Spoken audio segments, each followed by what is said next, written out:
Saudara masih ingat ini di mana 1 Korintus 3 ayat 11 sampai 12. Betul?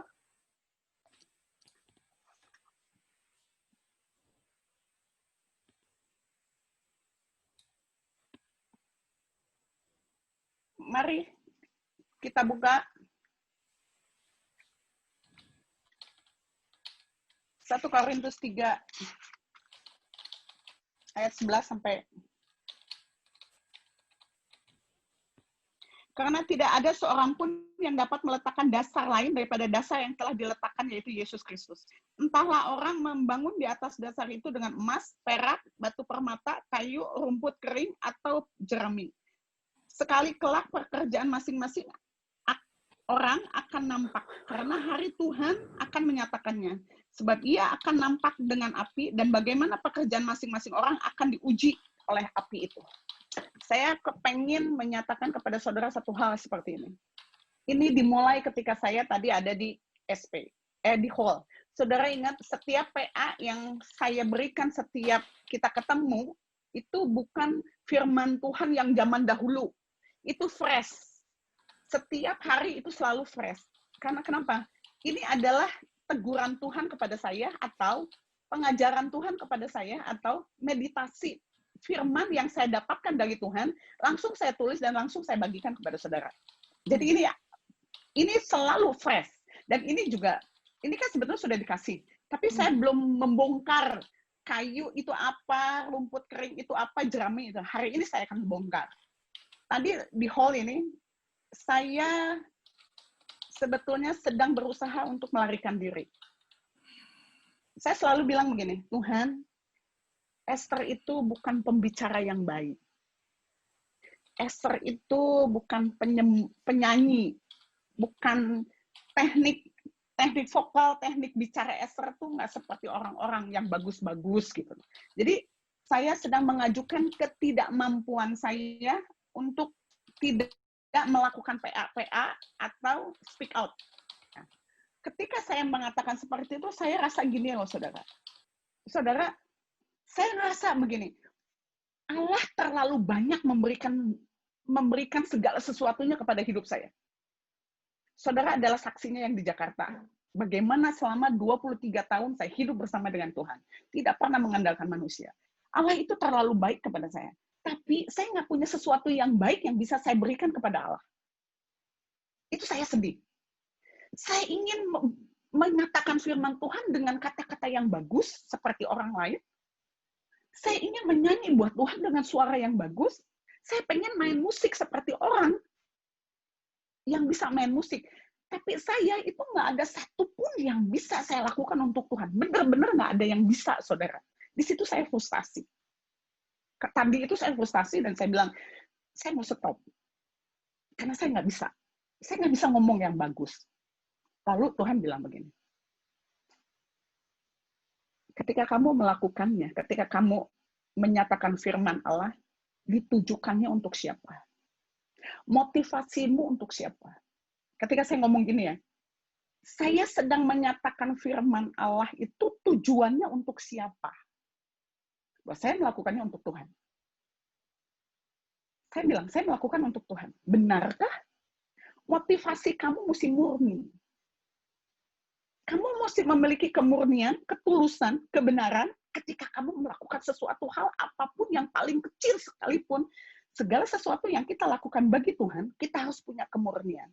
Dan Tuhan katakan, seperti yang Tuhan katakan, di atas dasar itu, di atas dasar Yesus itu adalah fondasi yang ditaruh para rasul yang ada di Alkitab ini, para rasul dan para nabi yang ada di 66 kitab ini.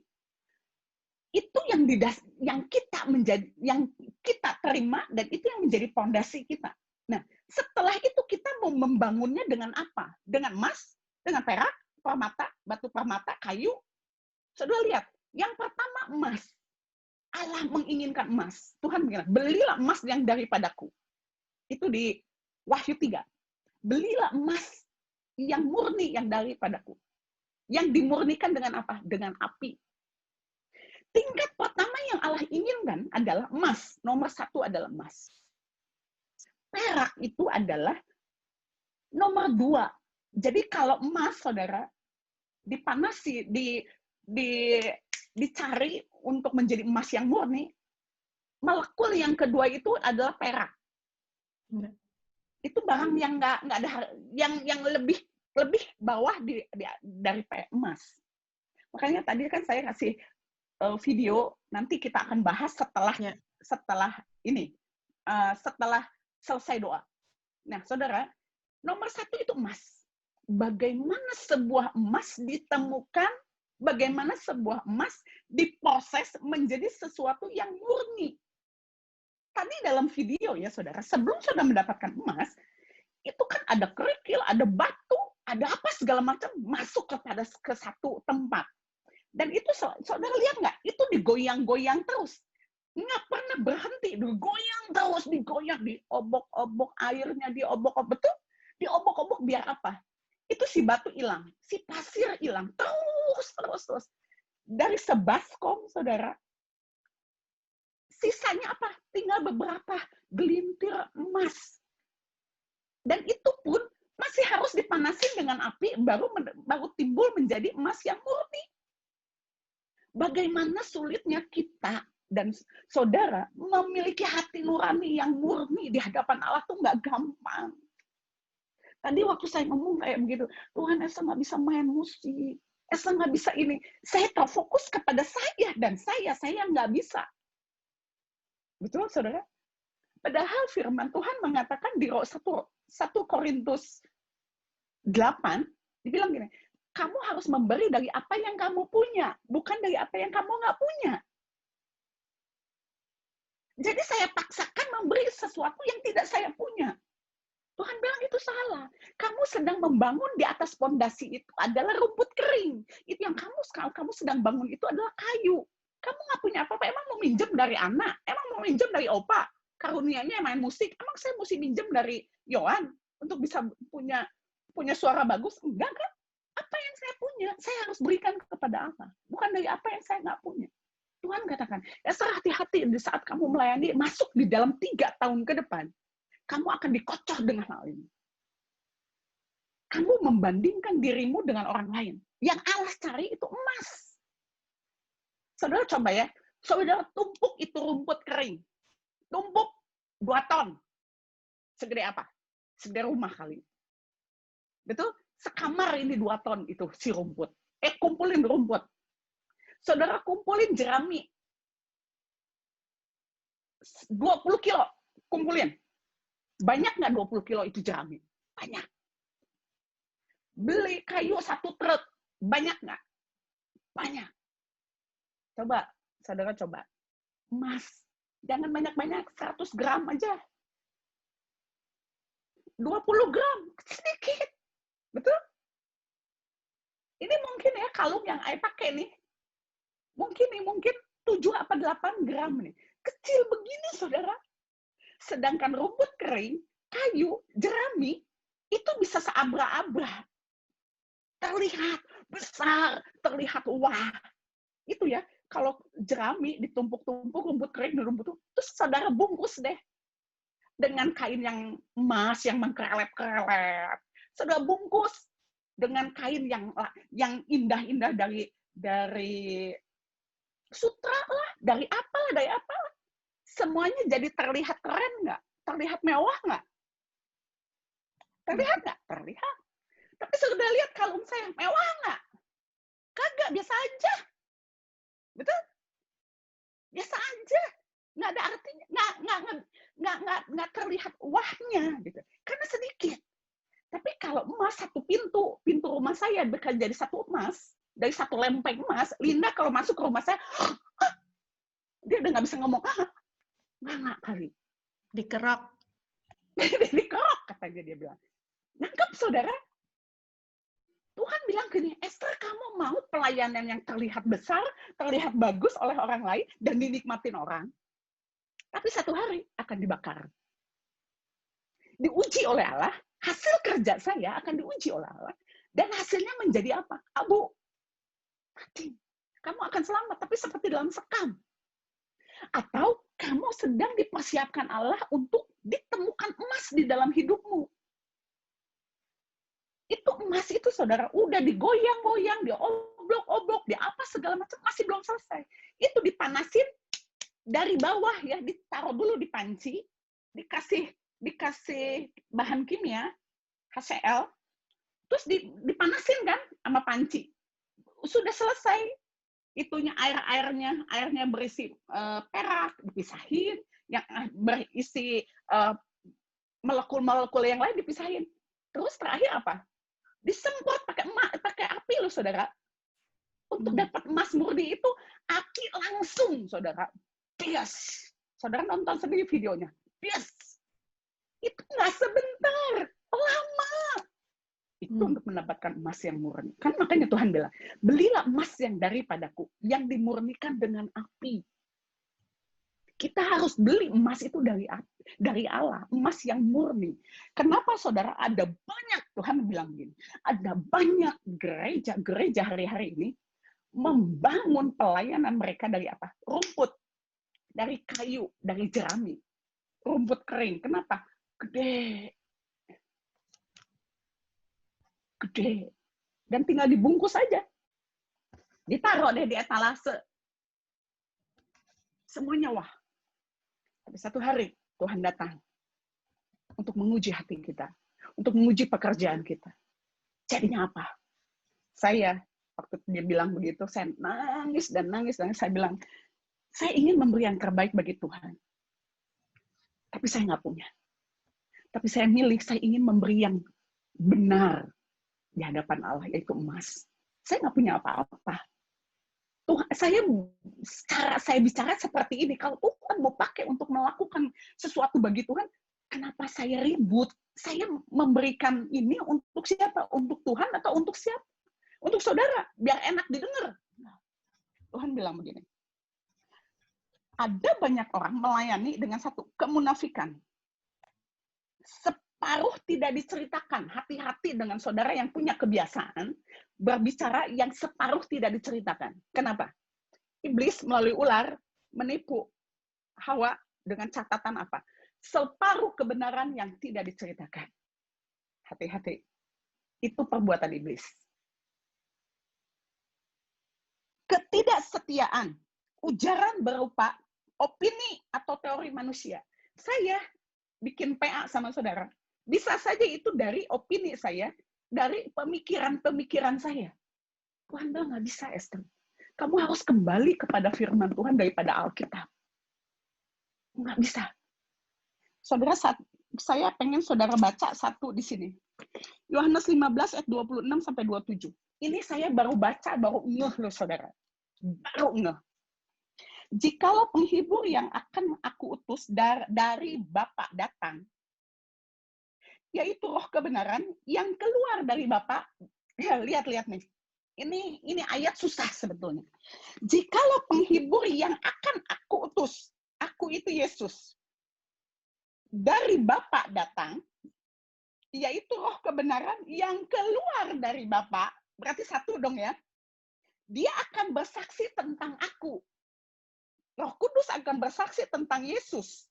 Tetapi kamu juga harus bersaksi karena kamu dari semula bersama-sama dengan aku. Jadi saudara, yang Tuhan mau begini.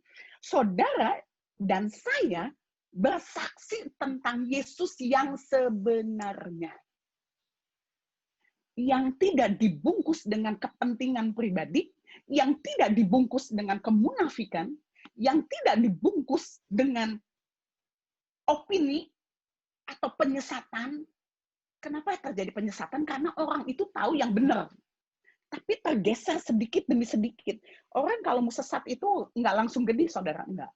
Sedikit demi sedikit, 0,01, makin tahun makin lama kan makin jauh. Oleh penyesatan, hati-hati dengan semuanya itu. Karena Allah mau, saudara, emas.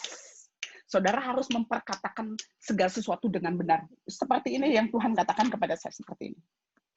Jadi ketika kita mulai memberitakan Yesus secara terus terang, tulus, setia, benar, meninggikan Tuhan bukan meninggikan diri sendiri, mengagungkan Kristus dan bukan teori kita, menghadirkan Kristus dan bukan opini kita, mengajarkan tentang Yesus dan bukan pengajaran sesat, Roh Kudus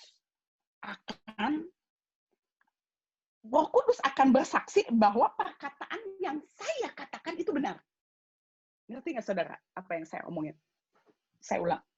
Ketika Esther berbicara tentang Yesus dengan benar, dengan tulus, dengan setia, dengan terus terang, tanpa dibungkus. Karena ada banyak pendeta-pendeta datang dengan ilmu psikologi dengan sebagai motivator. Dibungkus dengan kata-kata yang bagus sekali. Tuhan bilang, berkata harus terus terang. Dengan tulus, dengan setia, benar. Di dalam setiap kata kita harus meninggikan dia. Bukan diri sendiri. Fokusnya bukan Esther, fokusnya kepada Kristus. Jadi ketika saudara menyaksikan Tuhan atau saudara melayani Tuhan, mundur kitanya. Jangan bikin yang hebring-hebring biar orang ngelihat ke kita, terfokus ke kita. Jangan. Jangan, saudara. Biar Yesus yang menjadi fokus dari setiap orang di mana kita melayani. Mengagungkan Kristus dan bukan teori kita. Bukan opini kita. Atau bukan tentang ajaran-ajaran yang keluar daripada ilmu pengetahuan. Dari mana, saudara?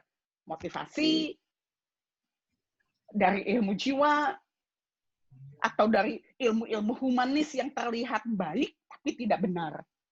Dan menghadirkan Kristus, bukan dan memberikan pengajaran yang benar tentang Kristus, bukan pengajaran sesat.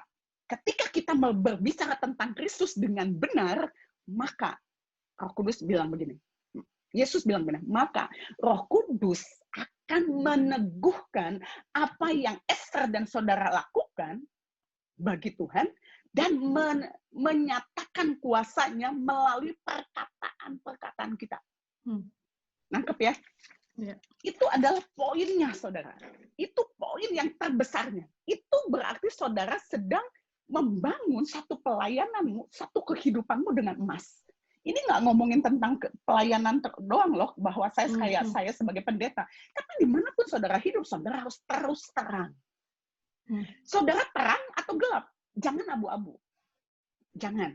Dunia ini 3 tahun ke depan, dunia ini sedang dipersiapkan kepada satu sistem yang kita tidak akan sadari bahwa kita sudah terseret dalam 3 tahun ini. Jadi mulai hari ini, saudara harus berkata, saya putih atau saya hitam. Jangan abu-abu. Dan setiap tindakan saudara, jangan dibungkus, jangan dikemas. Apa adanya. Jangan dibungkus dengan kemusafikan. Jangan dibungkus dengan pencitraan. Jangan, saudara. Kalau Tuhan katakan kamu binasa, kalau kamu lakukan itu, saudara harus bilang, kamu binasa. Dan saudara jangan lakukan itu. Karena itu susah, saudara, untuk kalau saudara membungkus segala sesuatu. Udah jam 8 lagi ya. Satu hal, saudara. Bagaimana saudara bisa menghasilkan emas di hadapan Tuhan? Itu kan yang harus kita tahu kan. Gimana caranya? Diobak-obak, diobok-obok, tapi saudara mendapatkan emas. Yesus menemukan emas. Tuhan cuma satu bilang, hati nurani. Saya akan bacakan saudara. Sebab itu, aku senantiasa, Paulus bilang begini, sebab itu, di Kisah Rasul 24 ayat 16, sebab itu, aku senantiasa berusaha untuk hidup dengan hati nurani yang murni di hadapan Allah dan manusia. Tuh, kemurnian hati saudara harus saudara usahakan dengan sekuat tenaga di hadapan Allah, di hadapan manusia. Dan di Ibrani 9 ayat 14 ini penting sekali, saudara. Ibrani 9 ayat 14. Betapa lebihnya darah Yesus yang oleh Roh yang kekal telah mempersembahkan dirinya kepada Allah sebagai persembahan yang tidak bercacat untuk menyucikan hati nurani kita dari perbuatan yang sia-sia. Saya ingin sampaikan kepada saudara gini, ketika kita diciptakan, ini udah lewat tuh waktunya pasti. Ketika kita diciptakan Allah di Taman Eden, manusia memiliki hati nurani yang murni, yang benar. yang tulus dan setia, karena kita diciptakan segambar dan serupa Allah. Tapi ketika Adam jatuh dalam dosa, semua manusia jatuh dalam dosa, hati nurani saudara tidak kembali benar. Hati nurani saudara kotor. Hati nurani saudara tidak murni lagi. Itu terjadi. Makanya Tuhan bilang, dengan kematian Yesus, dia menyucikan hati nurani kita untuk perbuatan-perbuatan yang sia-sia, perbuatan yang jahat. Kenapa hati nurani dihubungkan dengan perbuatan? Bingung ya, saudara? Gini, hati nurani itu di dalam. Hati nurani ini yang akan memberikan alarm kepada saudara, kamu salah. Kamu nggak boleh ke sana. Hati nurani yang akan memberikan signal kepada saudara, ini dosa, ini benar, ini nggak benar, ini penghakiman, atau menghakimi orang lain, atau menghakimi diri sendiri. 1 Yohanes 3 mengatakan gini, apabila hatimu tidak mendakwa engkau akan memiliki kebebasan untuk menghampiri tahta Allah yang kudus. Coba saudara, kalau saudara memiliki hati yang tidak menuduh saudara dengan aman, dengan merdeka, dengan tenang bisa menghampiri tahta. Tapi ketika hati nurani saudara menuduh dirimu, menghakimi dirimu, saudara kan kecenderungan untuk lari daripada Tuhan. Betul? Ketika kita melakukan kejahatan di hadapan Tuhan, kita melakukan dosa, bukannya bikin beres, kita kan takut ngejauhin Tuhan, lari dari Tuhan. Lari dari hubungan kita dengan Tuhan. Berapa kali kita sering melakukan itu? Hati nurani yang mendakwa kita. Dari mana hati nurani bisa memberikan alarm, itu salah. Kamu sombong. Kamu mencuri. Bukan duit ya. Ada banyak hal kita seorang pencuri di hadapan Allah. Banyak hal. Saya tadi dibilangin, kamu pencuri. Kaget saya. Saya lanjutkan, saudara. Hati nurani saudara itu dibentuk oleh apa? Apa yang saudara pikirkan? Saudara lahir di mana? Dari adat istiadat yang mana? Dari keluarga yang mana? Saudara, hati nurani itu dibentuk dari saudara lahir. Udah dibilangin, kamu nggak boleh gini ya. Kamu nggak boleh gitu ya. Nah, anak kecil ya, kalau ada bapaknya gitu, bilang papa nggak ada. Mami nggak ada, bilang, mami nggak ada. Anak kecil hati nuraninya, saudara sedang membuat satu sistem kepada anak itu, hati nuraninya jadi nggak benar.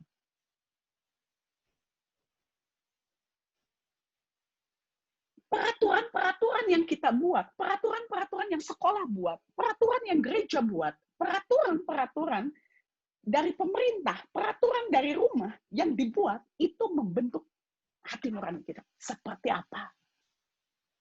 Sehingga ketika kita melanggar peraturan dan ketetapan itu, hati nurani kita akan muncul. Salah.